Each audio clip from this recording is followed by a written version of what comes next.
একটা মাদ্রাসার ছাত্রের গায়ে কোনো হাত পড়লে সেটা তো আমার গায়ে পড়ে, আমি সরাসরি মাদ্রাসায় আছি, সরাসরি, এবং আমার জীবনটা মাদ্রাসায় দিয়ে দিছি, এখান থেকে গিয়ে গিয়ে আমি তবলিগ করি, এখনো মাদ্রাসায় থাকি, বিবি কোথায়, বাচ্চা কোথায়, ওরা গ্রামে থাকে, আমরা মাদ্রাসায় পড়ে থাকি।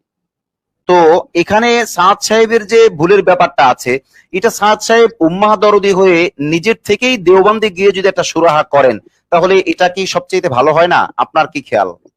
ওলামা ইকরামের সতর্কতাকে আমি ইহসান মনে করি, ওলামা ইকরামের সতর্কতাকে, ওলামা ইকরামকে আমি মহসিন মনে করি। সুতরাং আমি বলবো যে মাওলানা সাদ সাহেব দেওবন্দ না, বাংলাদেশে আসা দরকার। তবলিগওয়ালারা আনলে যদি অসুবিধা হয় তাহলে হেফাজতের নেতাদেরকে আনতে বলেন, অন্য ওলামাইদেরকে আনতে বলেন। ওনারা যদি অপারগ হয় তা আমি বলবো যে উভয় মিলে চলেন, আমি আপনি, ওই দল এই দল সবাই মিলে বাংলাদেশ সরকারকে অনুরোধ করি সরকারি ভাবে মাওলানা সাদ সাহেবকে আনা হোক, যে আপনার কারণে আমার দেশে দাঙ্গা লেগে আছে, মসজিদে মসজিদে ঘরে ঘরে, আপনি এসে এই সমস্যা সমাধান করেন। সরকার ইনভাইটেশন দিয়ে মাওলানা সাদ সাহেবকে বাংলাদেশে নিয়ে আসুক, তাইলে বাংলাদেশের এই ঝামেলা শেষ হয়ে যাবে। কারণ মারামারি ইন্ডিয়াতে নাই, মারামারি বাংলাদেশে। মাওলানা সাদ সাহেব দেওবন্দ গেলে সমাধান হবে না, আসতে হবে বাংলাদেশে। এই কাকরাইল আমাদেরও, এই কাকরাইল মূলত তবলিগের মার্কাজ। সুতরাং আপনি আটকে রেখে তারপরে আপনি দাবি আদায় করবেন, এটা যদি হয় তাহলে প্রতিপক্ষ কখনোই চুপ থাকবে না। আপনি এরকম অযৌক্তিক প্রস্তাব কাউকে দিলে কেউ গ্রহণ করবে না। মুফতি শফিউল্লাহ মাক্কি হাফিজাহুল্লাহ, চলুন আমরা হজরতের সাথে একটু সালাম বিনিময় করে আসি। আসসালামু আলাইকুম মুহতারাম, আপনি কেমন আছেন? ওয়ালাইকুম আসসালাম ওয়া রাহমাতুল্লাহি ওয়া বারাকাতুহু। জি হযরত, আল্লাহ পাকের মেহেরবানি, আমি খুব ভালো আছি আলহামদুলিল্লাহ। আপনি ভালো আছেন? আলহামদুলিল্লাহ। জি আলহামদুলিল্লাহ, আমি এবং আমরা সবাই ভালো আছি।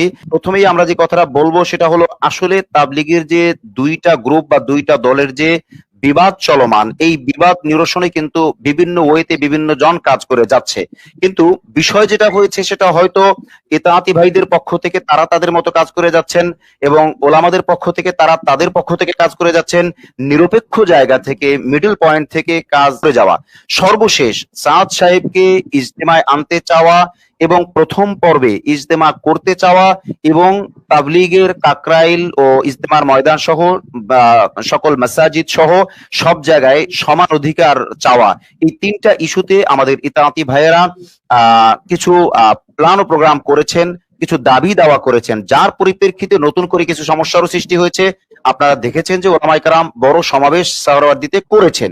তো সেই আলোকেই এখন একের পর এক আলোচনার টেবিলে বিভিন্ন কথা চলমান। আমরা নেট জগতে দেখতে পাচ্ছি উভয় পক্ষেই 15ই নভেম্বর নিয়ে চলমান একটা অনাকাঙ্ক্ষিত বিষয়, যেটা আমাদের চিন্তাশীল যারা সকলকেই ভাবায় এবং বিবেকের নাড়া দেয় যে আসলে কি হতে যাচ্ছে, কি হবে, আমরা কোন পক্ষে যাব, কি করব, নাকি নিরপেক্ষ থাকবো, নাকি চুপ থাকবো, নিরপেক্ষ তো অবশ্যই, বাকি চুপ থাকবো কিনা। এই জন্যই মূলত আজকের আয়োজন। আমরা বিশ্বাস করি আমাদের আজকের আলোচক হযরত মাওলানা মুফতি মুহতারাম শফিউল্লাহ মাক্কি হাফিজাহুল্লাহ যথেষ্ট গুরুত্বপূর্ণ কথা বলবেন ইনশাআল্লাহ। আমরা প্রথমেই আপনার কাছে যাব শিরোনামের বিষয় নিয়ে, যে 15ই নভেম্বর কি হতে যাচ্ছে এবং তাবলিগ জামায়াত কোন পথে। এটা দুইটা পার্টেও বলতে পারেন, একটা পার্টেও বলতে পারেন। কেন 15ই নভেম্বর সৃষ্টি হলো, কে বা কারা করলো, এর সমাধান কি, এ ব্যাপারেও বলতে পারেন। আর তাবলিগ জামাত কোন পথে, এটা একের সাথে বলতে পারেন আপনার খুশি মতো। যে মহতারাম বলবেন। নাহমাদুহু ওয়া নুসাল্লি আলা রাসূলিহিল কারীম। আসলে যখন জরুরি অবস্থা হয় তখন অত বেশি তাকাল্লুফি করার আমি নিচ্ছি না, সরাসরি কথায় ঢুকে যাচ্ছি। সবাই উলামায়ে কেরাম এখানে, আপনিও নিজে আলেম। আজকের যে আলোচনার বিষয় সেটা হচ্ছে 15ই নভেম্বর। আপনারা জানেন 5ই নভেম্বর আমাদের হেফাজতে ইসলাম এবং আমাদের জোবায়পন্থী ভাই যারা আছে ওনারা সোহরাওয়ার্দীতে যে ঘোষণা দিয়েছিলেন যে এখন থেকে তাবলীগের মার্কাজ কাকরাইল ওনাদের দখলে থাকবে এবং টঙ্গীর মাঠ ওনাদের দখলে থাকবে। আর মৌলানা সাদ সাহেবকে বাংলাদেশে আসতে দেওয়া হবে না, এটা ওনাদের দাবি। 6ই নভেম্বর আমাদের যারা নিজামুদ্দিন অনুসারী ভাইরা আছেন, এতাআতের সাথীরা আছেন, ওনারা সাংবাদিক সম্মেলন করে এটার প্রতিবাদ জানিয়েছেন। ওনারা ওপেন চ্যালেঞ্জ দিয়েছেন এবং ওনারাও বলেছেন যে তবলিগের মেহনতের মার্কাজ হলো নিজামুদ্দিন এবং তার অধীনেই কাকরাইল মার্কাজ প্রতিষ্ঠিত হয়েছে। যারা নিজামুদ্দিনকে অস্বীকার করে তাদের তো কাকরাইলে কোনো অধিকার থাকার কথা না।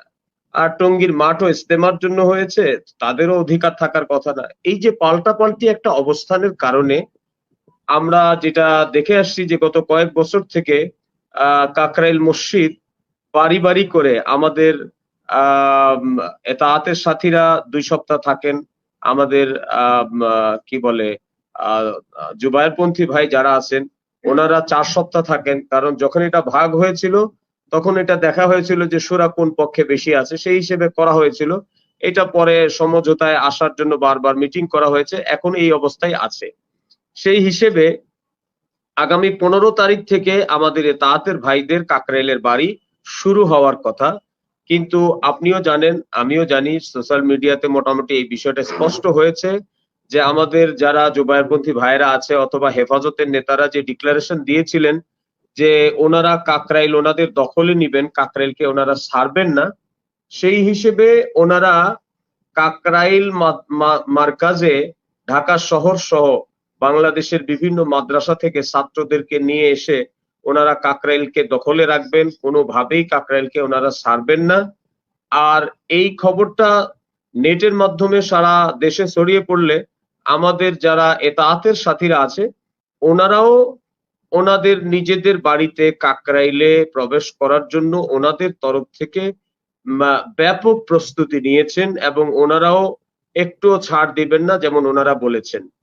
এই একটা অবস্থায় আমরা অনেকটা সাধারণ মানুষ যারা আছে অথবা আমরা নিজেরাও আমরা সবাইকে নিয়েই আসলে একটু আতঙ্কিত, আশঙ্কাগ্রস্ত যে আসলে কি হবে যদি হাজার হাজার মাদ্রাসার ছাত্র, এরা তো আমাদেরই ছেলেপেলে, আমাদের মাদ্রাসায় পড়ে অথবা যে কোনো মাদ্রাসায় পড়ে, কেউ আমাদের সন্তান, কেউ আমাদের ভাই, কেউ আমাদের প্রতিবেশী, এই দেশের মুসলমান, ধর্মপ্রাণ মুসলমানের সন্তান, তারা মাদ্রাসায় পড়ে। এই মাদ্রাসার ছাত্ররা যদি তবলিগের ভাইদের মুখোমুখি হয়ে যায় এবং ব্যাপক লোক সমাগমে যদি এরকম একটা গ্যাদারিং হয়, সেখানে যে কোনো কিছুই ঘটে যাওয়ার একটা সম্ভাবনা থাকে।